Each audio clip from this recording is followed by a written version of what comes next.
The restaurant buzzed with energy. Laughter, clinking glasses, and the low hum of background music filled the air. Golden fairy lights hung from the ceiling, casting a warm glow over the long dining table where my coworkers and I sat. Celebrating tonight was supposed to be special, my night.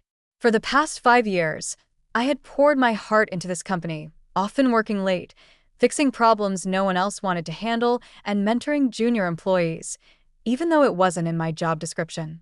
My boss, Richard, had dropped hints for months, telling me I was next in line for the senior manager position.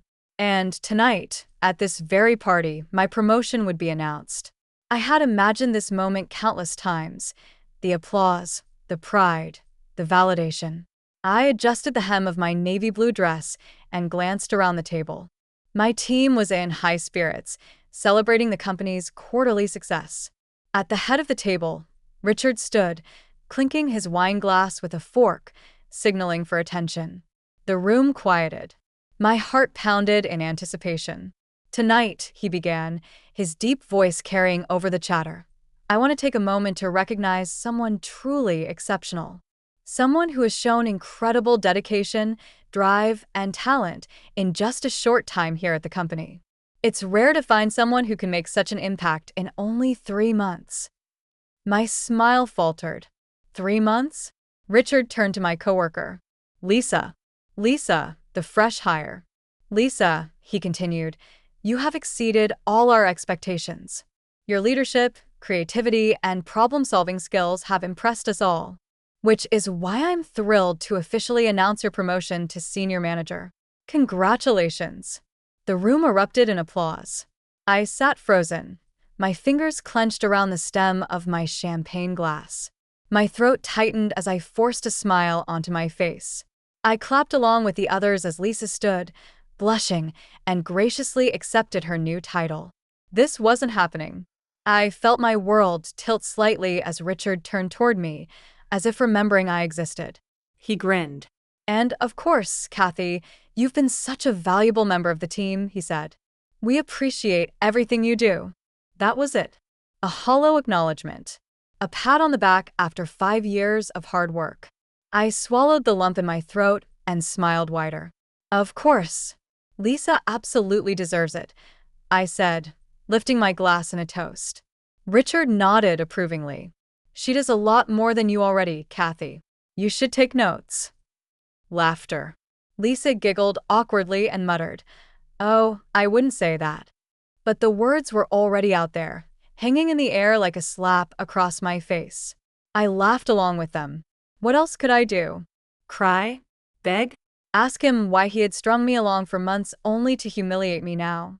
Instead, I lifted my glass to my lips and took a slow sip. As the night went on, I smiled. I chatted. I celebrated. But inside, a storm was brewing. When the party finally ended and I stepped outside into the cool night air, I pulled out my phone.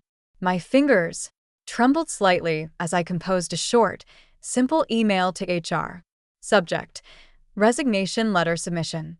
Dear Richard, please find my official resignation letter attached, effective immediately. Best. Kathy. I hesitated for only a second before hitting send. As soon as the email left my outbox, I took a deep breath. For the first time in years, I felt something unexpected relief. But I wasn't done yet.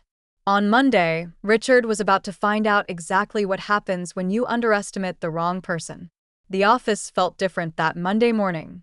I walked in through the front doors with a sense of quiet satisfaction, my resignation letter already sitting in Richard's inbox. He had no idea what was coming. At first glance, everything seemed normal. The receptionist greeted me with a bright smile. My coworkers gathered near the break room, chatting over their morning coffee. Lisa was already at her desk, basking in the afterglow of her big promotion. I wasn't angry at Lisa. She hadn't done anything wrong. The real problem sat inside the corner office, the man who had lied to my face for months, making me believe I was valued only to discard me like I was nothing. I took my time settling in, calmly placing my bag beside my desk and booting up my computer. I wanted Richard to come to me. And right on cue, his office door swung open. Kathy. My office. Now."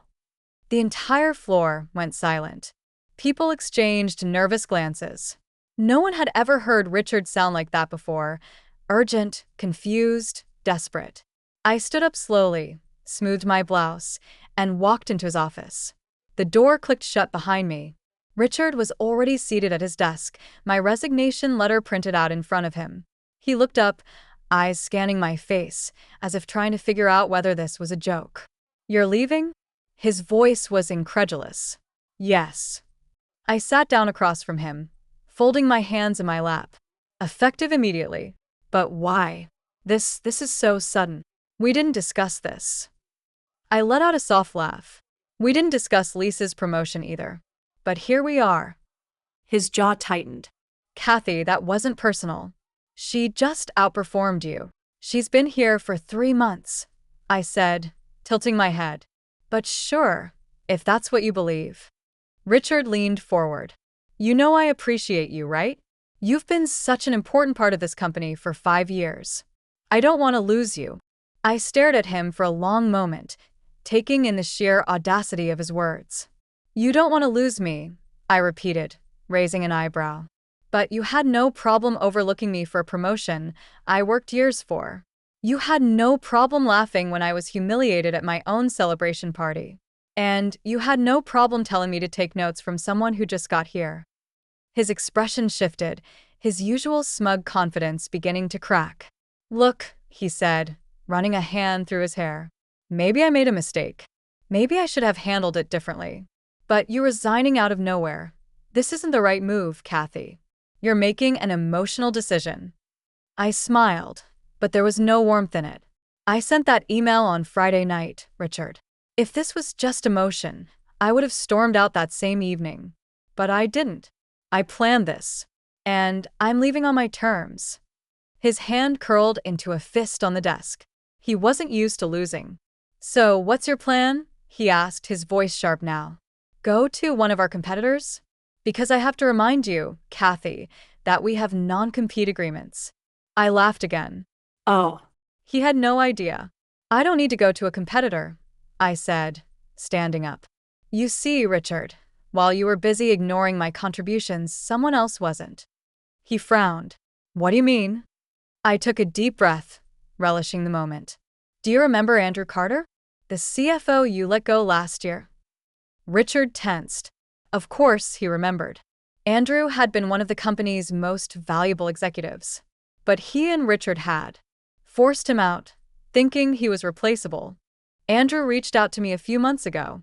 I continued. "He's starting his own firm, and he wanted me to lead the operations department, a director-level position. I turned him down at first. I was loyal to this company." I leaned in slightly, lowering my voice. "But Friday night changed everything. I called him right after I left the party, and he made the offer again. I accepted." Silence. Pure, unfiltered shock. Richard stared at me like he was trying to process the information. "You're leaving for Andrew's company?" he finally said, his voice tight. "I start next Monday," I confirmed. He opened his mouth, closed it, then exhaled sharply. "Kathy, be reasonable. This company has been your home for 5 years. We can work something out. We can talk about." "I don't want to talk," I interrupted smoothly. "This decision is final." He clenched his jaw. "You won't be able to come back." I smiled. "I won't need to." I turned, walking to the door. Just before I stepped out, I paused. "You know, Richard," I said over my shoulder, "it's funny how you only realize someone's worth when they walk away." Then I walked out, closing the door behind me, leaving him alone with the consequences of his actions. And it felt amazing. When I stepped out of Richard's office, I could feel all eyes on me. The open workspace had gone eerily silent. The usual Monday morning chatter was replaced by a thick tension in the air. My coworkers weren't even pretending to work anymore. Heads peeked over cubicle walls. Eyes darted away the second I met their gaze. They knew something had happened. And in a matter of minutes, they were going to know exactly what. I returned to my desk with a serene calmness, opening my email and forwarding my resignation letter to the entire leadership team. Subject: Official resignation notice. Effective immediately, I am stepping down from my position at the company. It has been an experience I will not forget. Best. Kathy. Simple. Professional. But the underlying message was clear. I was done. A few seconds later, the first whisper spread through the floor. Then another. Then another. The wildfire had begun. I didn't have to wait long before someone approached me. Kathy, is it true? I turned to see Rachel, one of the few people I actually trusted in this place. She looked stunned. I nodded, giving her a small smile. Yeah. It's time for me to move on. She exhaled sharply, shaking her head. Wow. Just wow. I mean, I get it, but I didn't think you'd actually leave. Neither did Richard, I muttered. She let out a half laugh, half scoff. Well, he's an idiot. Everyone here knows you deserve that promotion. A few more coworkers started creeping toward my desk, pretending to look busy while blatantly eavesdropping. Even Lisa had poked her head up from across the room, her eyes darting between me and Richard's office, like she wasn't sure if she should feel guilty or relieved. I could sense her hesitation. She wanted to say something, but she didn't. And honestly, I didn't care anymore. 10 minutes later, just as I was packing up the last of my personal items, my inbox pinged with an urgent meeting request from Richard. Subject: urgent. Let's talk. Meeting request: 15 minutes. Location: my office. I stared at the email for a long moment before sighing. Desperate men do desperate things. I took my time walking back to his office. When I stepped inside, the door closed softly behind me. Richard looked different now. The arrogance was gone. The smugness was gone. Instead, he looked like someone who had just realized they had made a very, very big mistake. Kathy, he started, leaning forward. Let's talk about this. You're making a rash decision. I let out a soft laugh. Richard, I gave this company 5 years of my life. The only rash decision here was yours. His lips pressed into a tight line. Look, I admit that I mishandled things with the promotion. But we can fix this. I'll match whatever Andrew is offering you. I tilted my head. You don't even know what Andrew is offering me. Does it matter? He shot back. We'll figure something out. I can get you a better salary, more flexibility, maybe even. I held up a hand, cutting him off. You don't get it, do you? Silence. I leaned forward. It was never about the money. It was about respect. His jaw tensed. I don't want to stay in a company where my work is ignored until I threaten to leave. I don't want to be matched, only when I have one foot out the door. If I wasn't valuable to you before, why should I believe I suddenly am now? Richard's nostrils flared slightly. He wasn't used to losing control of the conversation. Kathy, be reasonable. You're walking away from a stable position. For what? Some startup that might not even succeed. I smiled.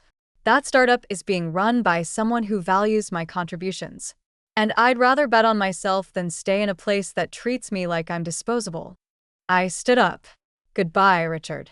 And with that, I walked out. Packing the last of my things felt surreal.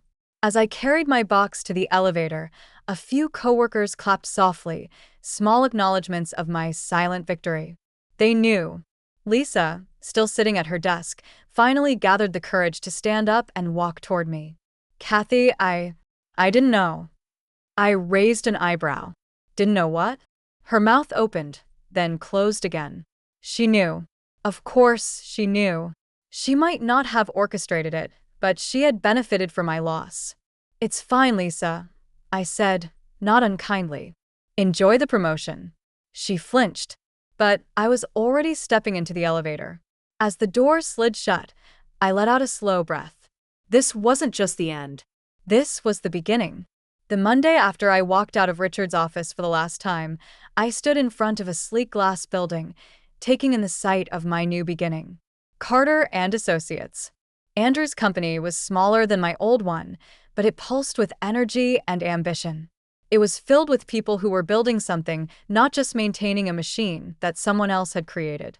I stepped through the doors, feeling something I hadn't felt in years. Excitement. No more being overlooked. No more being undervalued. No more. Richard. As I rode the elevator up to the top floor, My reflection in the mirror-like doors looked different, more confident, more alive. This wasn't just a new job. This was freedom. The moment I stepped into my new office, a real office with floor-to-ceiling windows and a door that I could actually close, I knew I had made the right choice. The morning was filled with introductions, meetings, and onboarding, but everything about it felt different from my old workplace. For starters, people here actually listened. During my first leadership meeting, Andrew turned to me, smiling. "Kathy, I want you to take the lead on our new initiative. We're restructuring operations, and with your experience, you're the best person for it." Just like that. No begging. No proving my worth over and over. They already knew my value.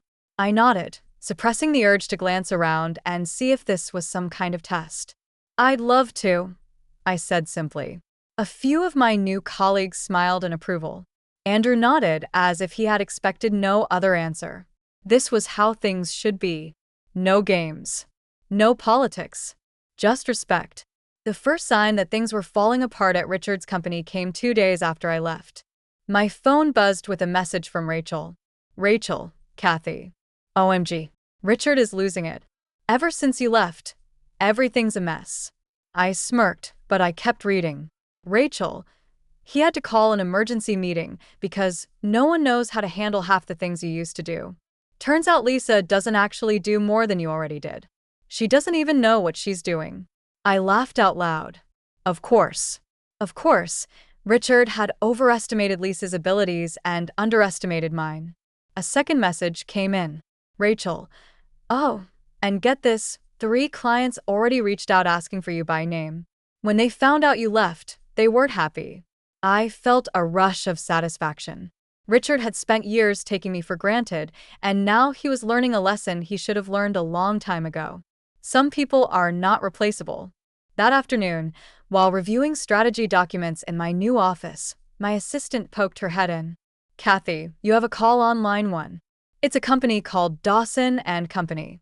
They said they used to work with you and want to discuss moving their account over." I blinked. Dawson and Company was one of the biggest clients at my old company. "Put them through," I said, keeping my voice steady, even though my heart was pounding. A moment later, I heard the familiar voice of Mark Dawson, the CEO. "Kathy," he said, warmth in his tone. "I heard you moved to Carter and Associates. Let's talk." I leaned back in my chair, a slow smile spreading across my face. "Of course, Mark. What can I do for you?"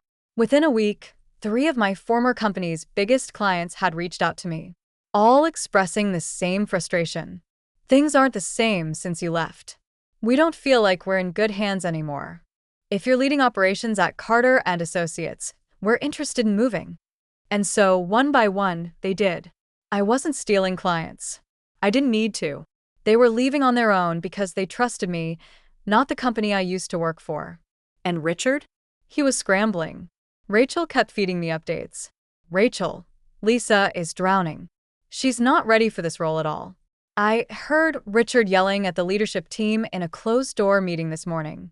"Rachel, the board is furious about the client losses. Investors are not happy. Word is, they're putting pressure on Richard to fix this fast." I could only imagine the look on his face. The panic. The regret. And the best part? I wasn't even trying to hurt him. I was just thriving somewhere else. That Friday afternoon, just as I was finishing up for the day, my phone buzzed with an email from Richard. I raised an eyebrow and opened it. Subject, a proposal. "Kathy, I'd like to have a conversation. I believe we can come to a mutually beneficial arrangement.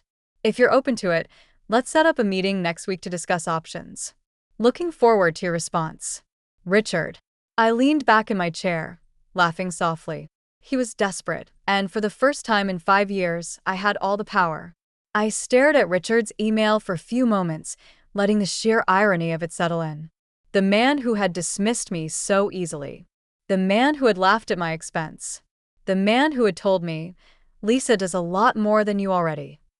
And now he was the one reaching out. I knew exactly why. His world was falling apart. I took my time crafting my reply. No urgency, no desperation, just calculated control. Subject, A proposal. Richard, I'm available for a brief meeting Monday at 10 a.m.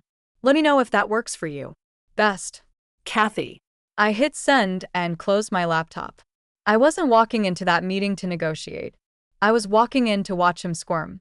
At precisely 10 a.m., I walked into the familiar glass office building I had left behind weeks ago. Everything felt different. The receptionist hesitated before greeting me, unsure if I was a guest or a ghost from the past. Employees stole glances as I passed by. They all knew.